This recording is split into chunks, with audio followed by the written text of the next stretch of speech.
هەواڵەکانی هەموو کات یەکمە لەسەرت هاوسەرکەی تا بەخیلە و کوور. شەوی یەڵدا چییە لە لای تۆ؟ شەوی یەلدا خۆشترین شەوە هەرچەندکە یەک دقەیە یەک دقە زیاتر لە شەوانەترە بەڵام زۆر خۆشترە چونکە هەموو ئەوانەی هەتا ئەگەر لەگەڵ یەک تووڕەن و قسەیانی هەمویان کووەکەتەوە لە لای یەکەوە وەکو گۆرانیە میوزیکە هەڵبەرگێنی بۆ ئەو شەوە ئەتوانی هەموو شتەکانە کرد لە مێشکت بیرەکەیتەوە خراپە هەمویان لە بیر بکەیت ئەو شەوە یعنی بەدەستی خۆت نییە یەلدا ئەوەیە. لە شۆ هاتووی؟ لە کرماشانەوە. لە کرماشەوە چۆن بوو ئەم شەو هاتیتە سلێمانی؟ من لە کرماشانەوە هاتووم بۆ سلێمانی وەکو هونەرمەندێ ویستم لە هەندێ بوونەویانە بەشداری بکەم کە ئەم شەو یەلدا تایبەت کەوتەنەوە ڕۆژانێکی من لێرەم بە حەزم کرد و لە ئەو بانگیشتمان کردم بۆ گۆرانی منی وەتم بەسەر شەو چی لەوە باشتر. گۆرانی ئامادە کردو بۆ ئەم شەو پێم خۆشە شتێکم پێشەشکە ئێستا.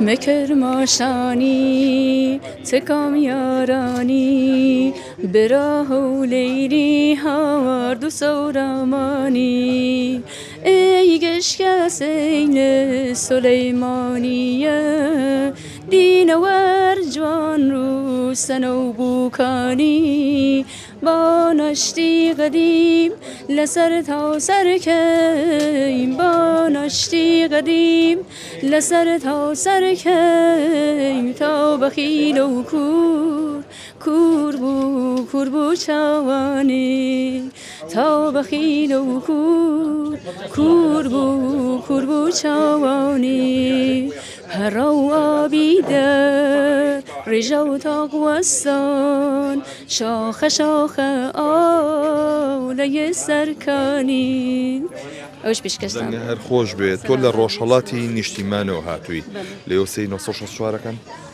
هەموو کات یعنی هەموو کات هەم سوشیال میدیا سەیرەکەم هەم 1964 سەیرەکەم تایبەت چ شتێکی زۆر بەلاوە تایبەتە هەواڵەکانی هەموو کات یەکمە یعنی هەر هەواڵێک ئەویستم ڕاستە یا ڕاست نییە دیەم لێرە هەندیەکەم لە 1964 لە دروستی هەواڵەکان دڵێن بیتەوە هەواڵەکان لێرە